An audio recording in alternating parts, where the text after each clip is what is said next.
Eh bien, bonjour et bienvenue sur l'espace correspondant au site mécaniqueuniverselle.net. Sur ce site, j'essaie de démontrer que l'humanité évolue progressivement vers son ultime perfection. Ultime parce que l'évolution est toujours parfaite au présent, tout en étant perfectible. Là, l'évolution ne peut pas être plus loin que ce qu'elle est. L'humanité en est à ce point de l'évolution et elle ne peut pas être au-delà pour l'instant. Mais elle est perfectible. Dans 10 ans, dans 20 ans, dans 50 ans, dans un siècle, on aura évolué, on sera à un autre point, à un autre niveau de conscience, à une autre façon de fonctionner. Et dans 2, 3, 4 siècles, etc., jusqu'au moment où on aura atteint notre ultime perfection, c'est-à-dire une perfection indépassable. Nous aurons en quelque sorte réalisé le paradis terrestre que cette planète peut être. On sait que cette planète, elle a toutes les caractéristiques d'un paradis potentiel. Si on va vers une écologie absolue, si on va vers une fraternité totale, si on va vers une union, une façon de fonctionner universellement parfaite, eh bien on aura atteint un niveau indépassable de perfection. Et c'est pour ça que je parle de l'humanité cherche à atteindre son ultime perfection. La perfection, la dernière perfection indépassable. Voilà. Et on travaille à fabriquer cette perfection de façon intuitive, sans le savoir. On ne sait pas ce qu'on réalise, mais on le réalise. L'humanité fait progresser certains pans de sa vie, en somme. Nous, par exemple, on améliore constamment le comportement humain grâce aux lois interdisant. Voilà, le système d'interdits se développe constamment. Des choses qui n'étaient pas interdites il y a un siècle sont interdites maintenant. Voilà, après MeToo, par exemple, il y a un siècle, il y avait tout un tas de choses qui étaient des abus de pouvoir, n'étaient pas condamnés, etc., etc. Et maintenant, c'est condamné. Mais il y a encore beaucoup de choses que le droit fera évoluer. Dans 50 ans ou dans 100 ans, il y a des abus légaux actuels. Par exemple, la manipulation de la démocratie. Aujourd'hui, il n'y a pas de loi qui interdit ça, mais dans un siècle, ça sera condamné. La manipulation du peuple pour lui faire détester des ennemis, euh, pour par exemple, ce qu'on voit dans les médias, ces influenceurs qui passent sur BFM, sur CNews, etc., pour pointer du doigt telle communauté. Aujourd'hui, il n'y a pas de loi qui les interdit. Il y a des lois qui l'interdisent, par exemple, contre la communauté juive, des lois qui interdisent l'antisémitisme direct ou indirect, et encore même indirectement, il y en a qui ont essayé de pouvoir exprimer leur antisémitisme en parlant d'antisionisme, ou etc. Donc il n'y a pas de loi là, par exemple, qui sont posées, mais à un certain moment, la société va poser une loi et ce sera interdit. Et ça sera pareil avec l'islamophobie, et pareil avec voilà, tous ces influenceurs qui entraînent en fait une scission dans la société au lieu de faire l'inverse, c'est-à-dire de travailler à la fraternité, quoi. Voilà. Bon, mais c'est un moment, c'est comme ça, la société doit passer par ces étapes-là. elle passe par cette étape. C'est ce que l'humanité veut, elle le fait. Ce que l'humanité doit vivre, elle le vit. On ne peut pas échapper à ce type d'évolution.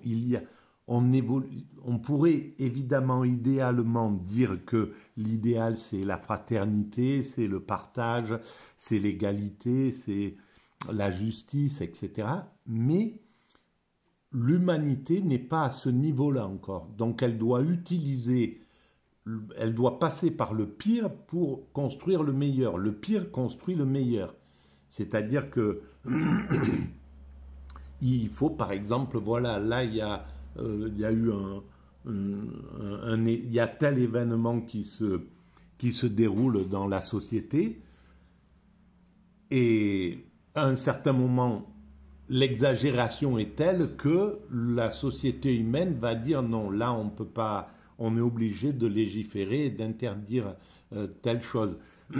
Et il est probable que ça viendra d'un excès médiatique, d'un excès de racisme déguisé dans les médias, qui fera que la société va être obligée de légiférer, va être obligée de changer, d'obliger par exemple les oligarques qui détiennent ces médias à changer de façon de produire l'actualité, ou simplement de rendre les médias au peuple, par exemple. C'est possible que dans 50 ans ou voilà, dans quelques décennies, les médias n'appartiendront plus à l'oligarchie. La société humaine aura vu que c'est un problème, que ça pose un problème que les médias qui s'occupent de politique appartiennent à des oligarques. Alors peut-être qu'on laissera aux médias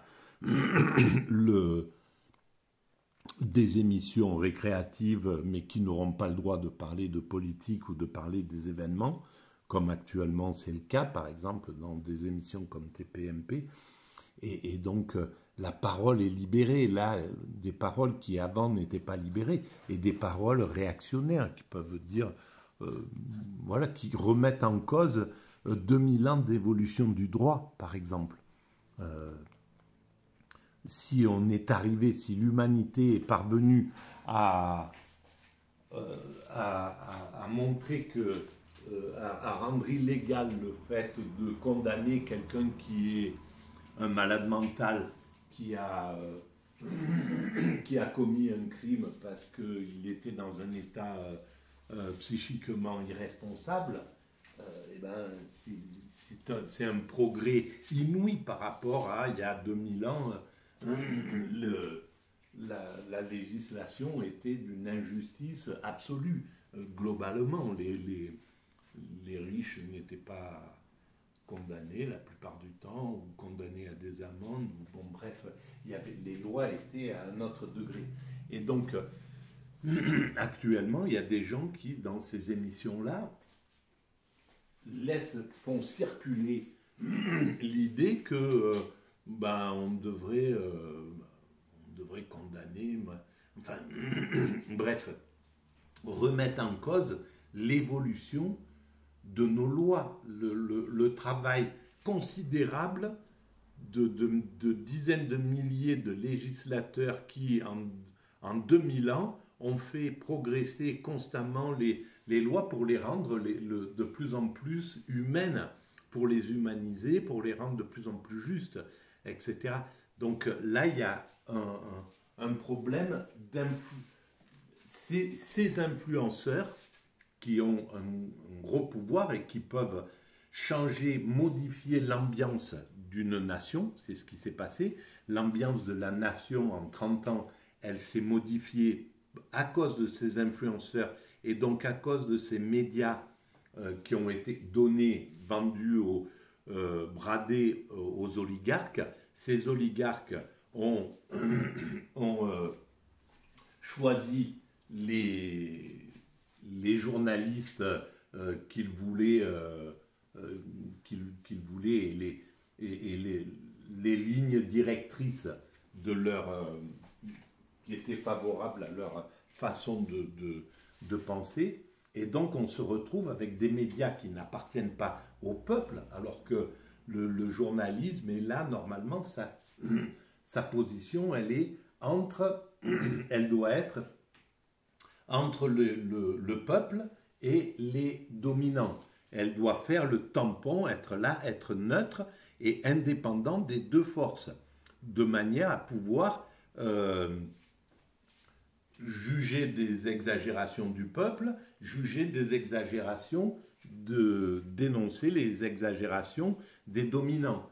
Et sans aucune contrainte. À partir du moment où les médias sont passés du côté de l'oligarchie et donc du pouvoir, puisque le pouvoir est mis en place actuellement par l'oligarchie, donc on n'est pas dans un système démocratique clair et net, on est dans un système oligarchique, justement parce que ces médias appartiennent à l'oligarchie.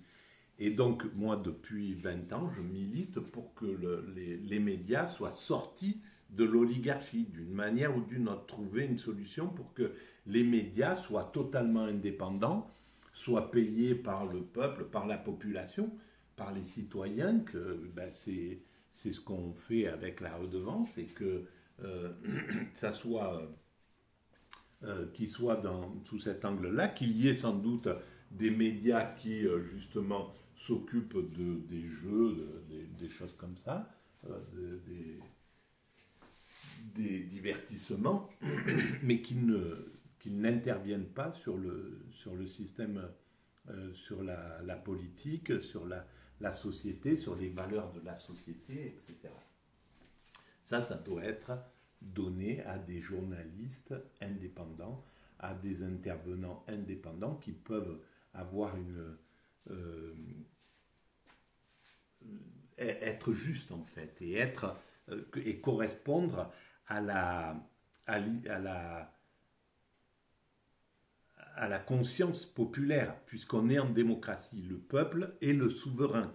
C'est pas pour rien qu'il est souverain. Si on dit que le peuple est souverain en démocratie, c'est parce que c'est les valeurs du peuple qui doivent irriguer l'ensemble de la société humaine. Et c'est pas du tout le cas. Actuellement, c'est les valeurs oligarchiques qui ont été diffusées depuis 30 ou 40 ans, depuis le néolibéralisme. C'est les valeurs de l'oligarchie qui sont diffusées. C'était les valeurs des tapis à l'époque, quand Bernard Tapie, les winners, il fallait tous il fallait gagner vite de l'argent. Enfin, on voit bien que c'est des valeurs oligarchiques, c'est pas les valeurs populaires qui passent. Et donc, ça perturbe complètement le monde, parce que ça fait un monde qui est proche. Les valeurs oligarchiques sont compétition violente, égoïsme, individualisme, etc. Alors que les valeurs populaires sont solidarité, fraternité, amitié, joie, voilà. C'est le peuple, il cherche pas à travailler comme un malade pour gagner vite de l'argent, et puis bon, enfin bref, il n'est pas vénal, le peuple, c'est secondaire tout ça. Son but, c'est de travailler, de s'épanouir dans un travail, de travailler normalement avec des heures de travail qui diminuent de siècle en siècle, etc. Avoir de plus en plus de temps libre, pouvoir s'occuper correctement de sa famille, avoir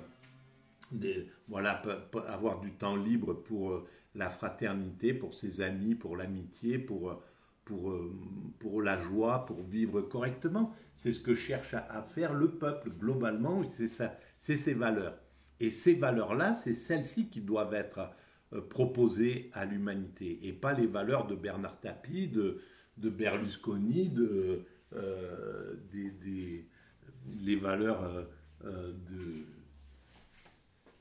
de Deliveroo, enfin de ceux qui font travailler ces gens comme des malades là dans ces entreprises à l'américaine. C'est pas du tout ces valeurs-là qui sont les bonnes valeurs pour le peuple, et celles celles qu'il apprécie et celles qui lui permettent de s'épanouir. Pas du tout. Voilà. Bon, ben je voulais parler de faire travailler sur cet ouvrage-là, mais ça va être la prochaine vidéo. Voilà, ben celle-ci, elle sera destinée à la démocratie, les médias et compagnie. Voilà, si vous pensez que ces visions qui sont des visions atypiques, issues d'un esprit atypique, si ces visions atypiques vous paraissent diffusables, intéressantes pour la collectivité, eh bien vous pouvez mettre des pouces, vous abonner, voilà, en parler autour de vous, mettre des commentaires, bons ou mauvais, enfin bons, favorables ou défavorables. J'y réponds toujours et j'accepte toute critique avec plaisir. Voilà, merci de votre écoute, à très bientôt.